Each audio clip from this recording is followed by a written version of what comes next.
Alors, le moteur, hop, on soulève le moteur. Donc l'accès au moteur. On a notre cadreur qui va se rapprocher un petit peu. On a monté, qu'est-ce qu'on a fait comme modification suite à une panne, parce qu'on récupérait des particules de plastique qu'à l'usine, ils avaient, lors de la mise en service des tanks, des réservoirs de carburant, en fait, ils ont percé et pas récupéré les copeaux à l'intérieur pour mettre les jauges, pour mettre les sondes, etc. Ces copeaux sont venus boucher des raccords banjo, qui sont situés ici sur le filtre d'origine. Donc, le moteur s'est arrêté, ça peut être catastrophique, je vous explique pas. Donc, après avoir débouché, nettoyé, récupéré l'essentiel des particules qu'on pouvait récupérer, par sécurité, j'ai monté un deuxième filtre, également décanteur. Donc ça, en cas de présence de bactéries, ça nous permet d'abord de le voir, sinon vous ne pouvez pas le voir. Si vous chopez des bactéries, bien sûr, il n'y en a pas. Ce filtre est équipé d'un bypass. Si je bloque parce que je reçois une impureté qui empêche le gasoil d'arriver, paf, je bascule cette vanne et je court-circuite ce filtre qui se sera bouché. Donc lui filtre avant le filtre d'origine. Après, on a déjà un pré-filtre d'origine et un deuxième filtre à gasoil. Alors, l'ensemble de ces filtres sont changés à chaque révision moteur, toutes les 250 heures. Et là, je vous parlais du propeller. Le propeller, il est ici, c'est une petite turbine qu'on change systématiquement à chaque révision. Bon, c'est un moteur Yanmar, c'est le plus gros moteur parce qu'il y a deux moteurs de disponibles, c'est un 57 chevaux. Avec l'option 57 chevaux, on a une hélice repliable. Alors, il est équipé d'un cell drive, hein, le SD60. C'est pas une ligne d'arbre, c'est franchement pas mal.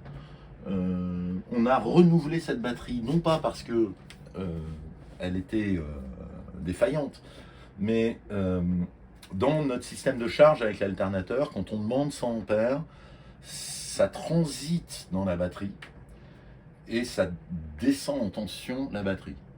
Et il fallait donc une batterie qui soit capable de fournir une grosse patate. Donc, j'ai, au travers de mon expérience professionnelle, œuvré dans le secteur de la batterie, j'ai choisi la meilleure batterie du marché, qui est une batterie américaine de marque Odyssey. C'est des batteries au plomb pur. C'est excessivement puissant et c'est capable de délivrer des intensités très importantes. Et ce sont les meilleurs. Pas les moins chers, mais ce sont les meilleurs. Donc on a renouvelé cette batterie pour cette raison-là.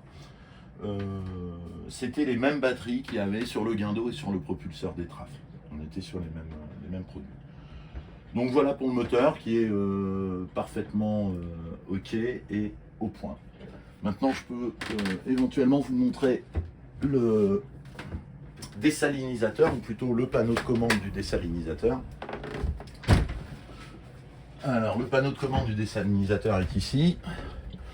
On a le mano. Alors, je ne vais pas vous le mettre en route, honnêtement, on pourrait.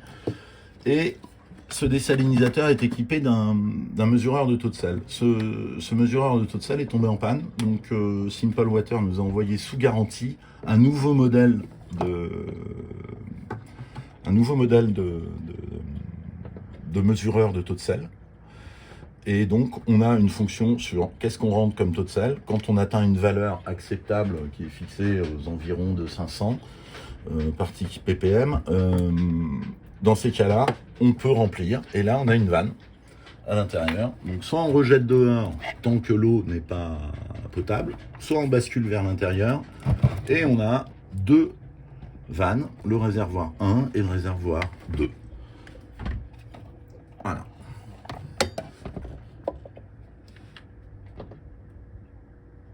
Voilà pour l'utilisation. Donc on met en route, on a une pompe de gavage. On n'est pas obligé de s'en servir parce qu'en fait, nous, on s'est servi de l'entrée d'eau moteur. Donc on est sur un point bas, on n'a pas rajouté de passe-coque.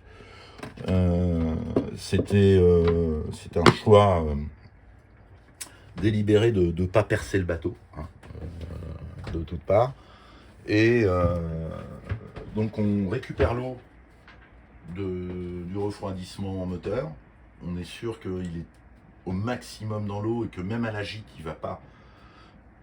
Alors il faudra vraiment une gîte excessive, hein, mais il faudra mettre les barres de flèche dans l'eau. Et là on ne produit pas d'eau. Mais donc en fait, on peut se servir de ce désalinisateur en navigation avec ou sans pompe de gavage. La pompe de gavage régule. Tantôt on la met, tantôt on la met pas.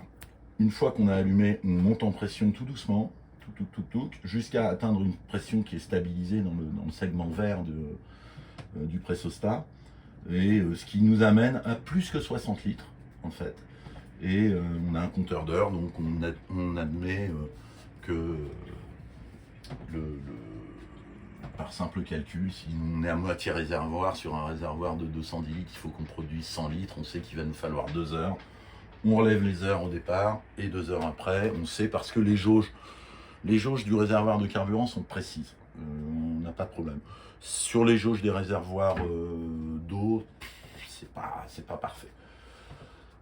Ici, le bébé, la balise Hyperb. Voilà, c'est une balise Hyperb, probablement la meilleure du marché. Grosse réflexion avant d'acheter ça. Elle a l'avantage d'avoir des fonctions de test Bluetooth avec votre téléphone quand vous avez l'application. Donc vous pouvez la tester pour vous assurer qu'elle marche. Et également, elle a l'avantage de vous donner l'acquisition de données. C'est-à-dire que quand vous allez vous retrouver au milieu de l'Atlantique, je ne vous souhaite pas dans votre radeau de survie parce que vous aurez coulé, tapé un container, vous serez content de savoir que le message de détresse qui a été envoyé a été reçu et a été traité. Donc vous avez des retours d'informations. C'est parfait. Donc c'est une Hyperb Global Fix V5, c'est les toutes dernières versions. Elle est évidemment attachée au bateau et fera partie de l'équipement qui vous sera livré avec le bateau. Voilà, elle est bloquée près de la descente. Je vous remercie de votre attention.